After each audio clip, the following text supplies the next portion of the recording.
आज सबसे पहले मैं अपने प्रेस के बंधुओं का, चाहे वो इलेक्ट्रॉनिक मीडिया हो, चाहे वो पेपर मीडिया हो, सभी भाइयों का भारतीय जनता पार्टी की तरफ से तहे दिल से शुक्रिया अदा करते हैं कि जो हमारी हर बात, जो कोई भी हमारा बिंदु होता है, वो जनता जनार्दन तक पहुंचाते हैं। आज सबसे पहले मैं गुलाम अली खटाना साहब का पुंछ के हेडक्वार्टर में और पुंछ ज़िला में इन पीरों फ़कीरों की, संतों की, देवों की धरती पे मैं वेलकम करता हूं, उनको खुशामदीद कहता हूं कि उनका आना जो आज पुंछ में हुआ, डिस्ट्रिक्ट पुंछ के अंदर।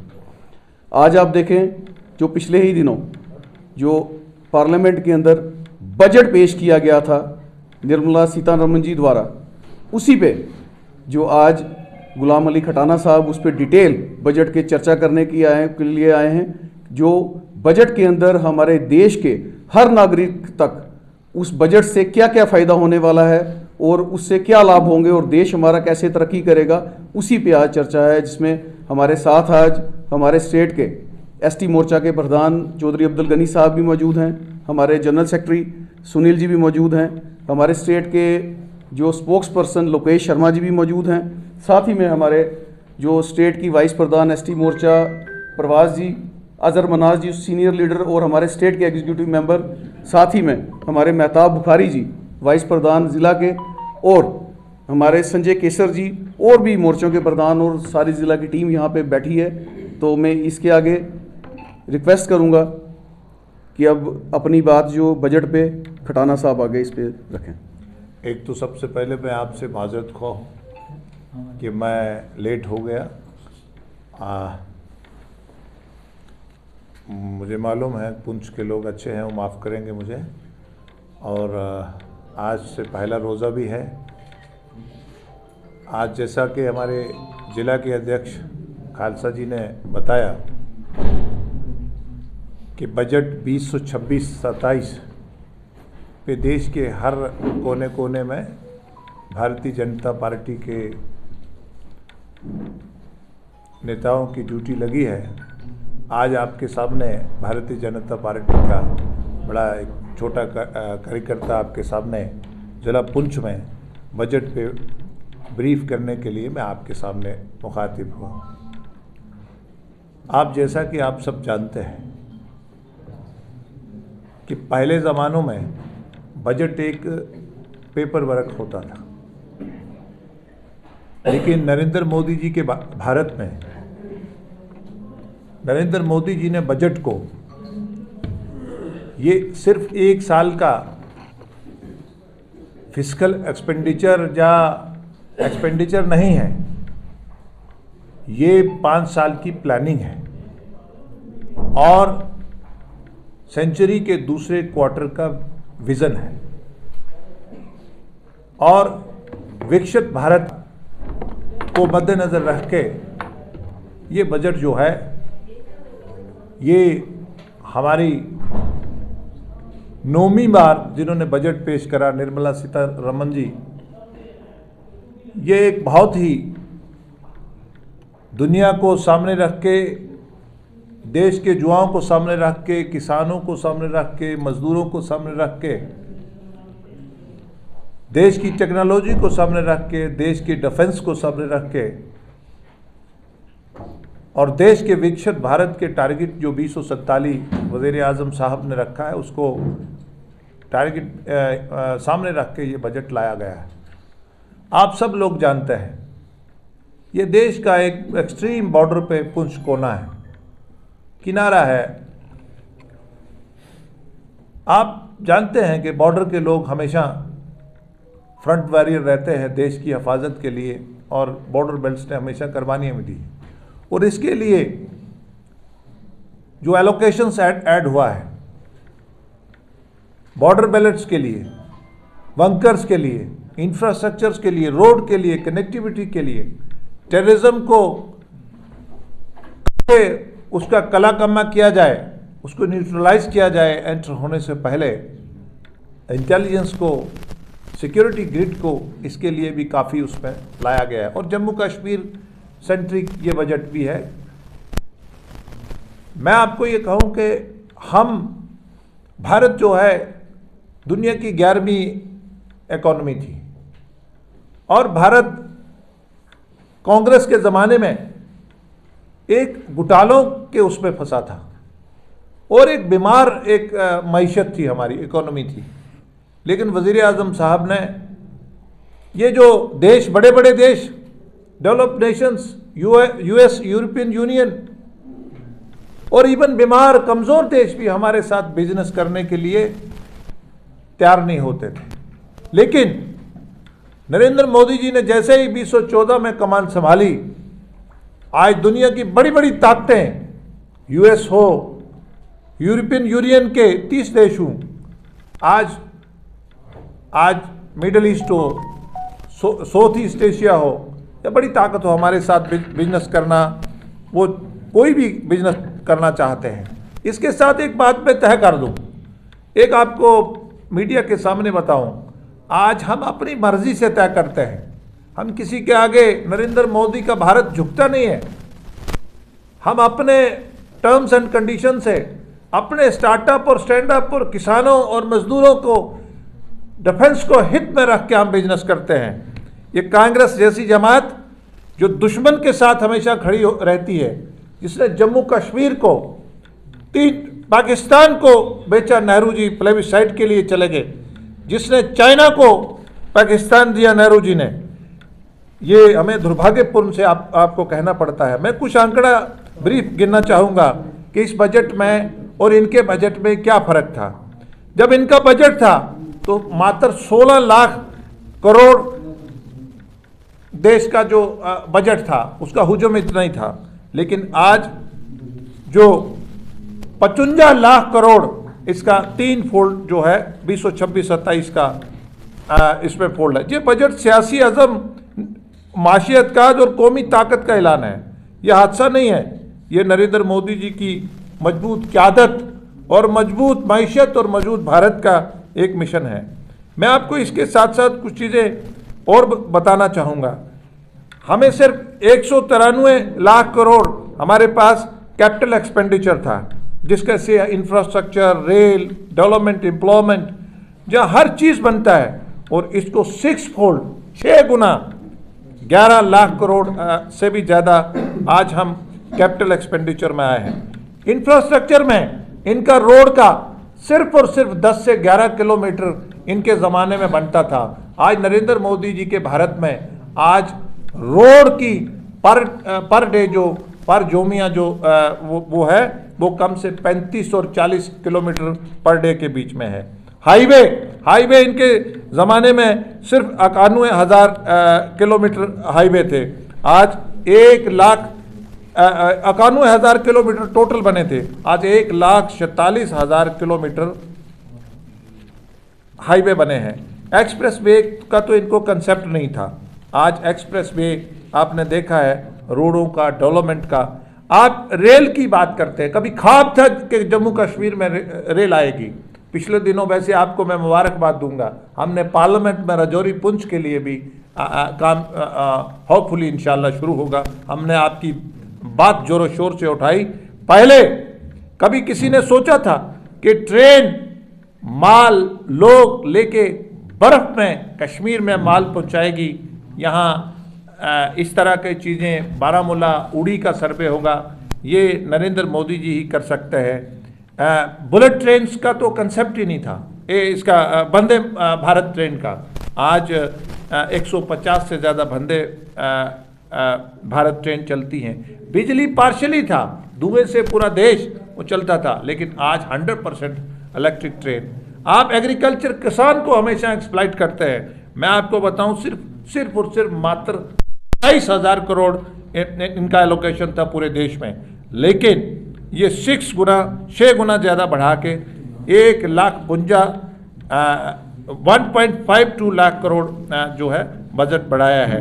और कभी किसी ने सोचा था किसान के डीबीटी, डायरेक्ट बेनिफिट ट्रांसफर, आज किसान जो है आज गैर यकीनी नहीं है, किसान एक हिस्सेदार है देश की तरक्की का।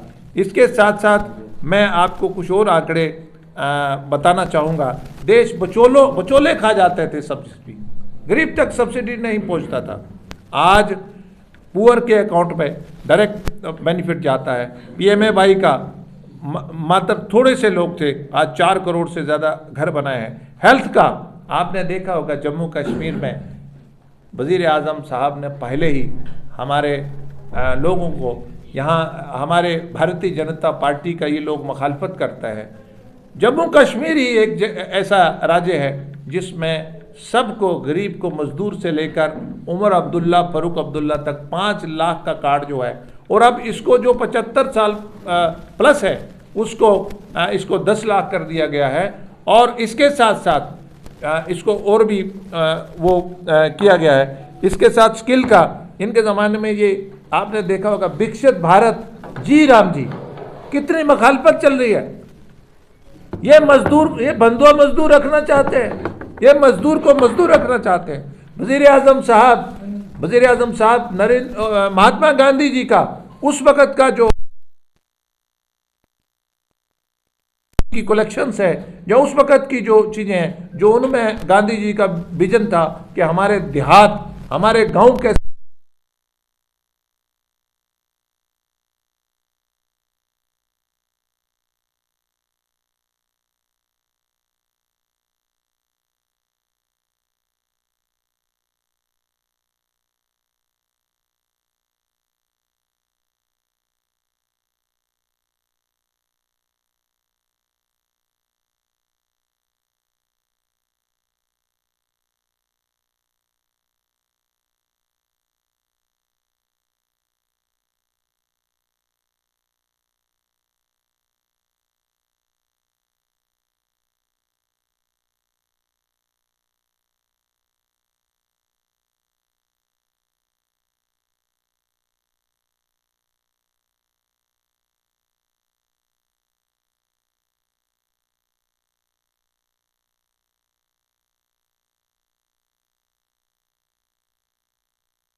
के बाद पहली बार नॉमिनेशन प्रेसिडेंट के द्वारा हुआ है।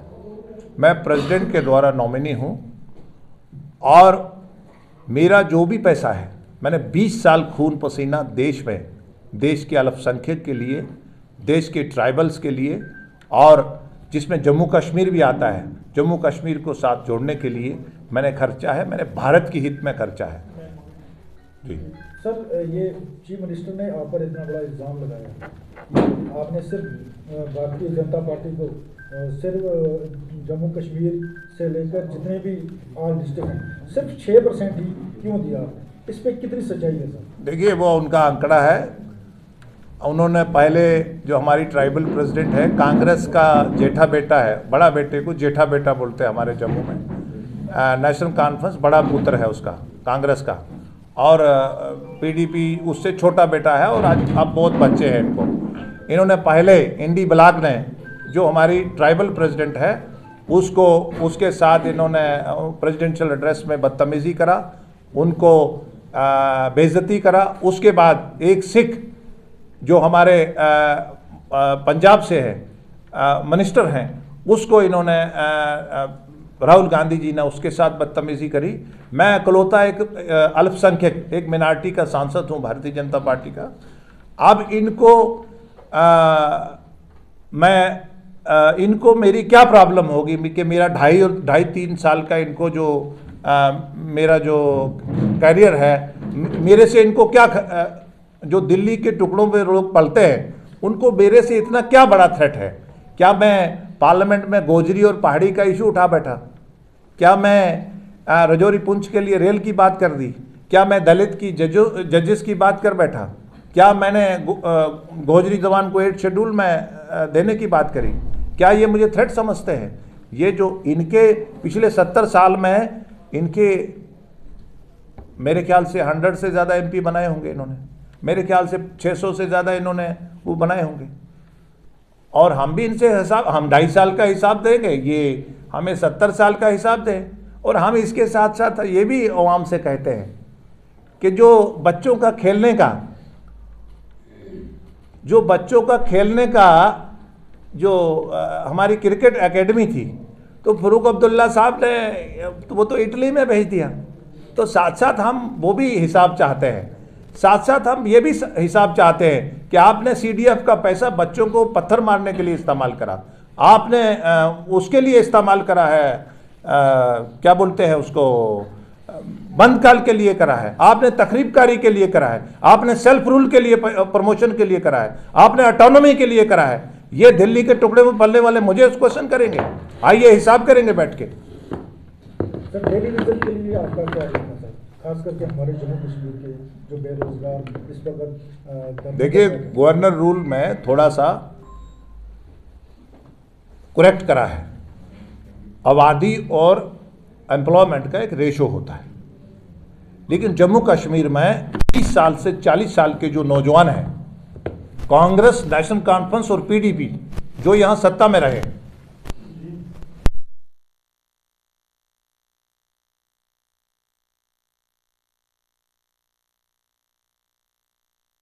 अपॉइंट करा, और जिससे बच्चों की 20 साल से 40 साल की जो उम्र है वो उनकी अढ़ाक में ही खत्म हो गई।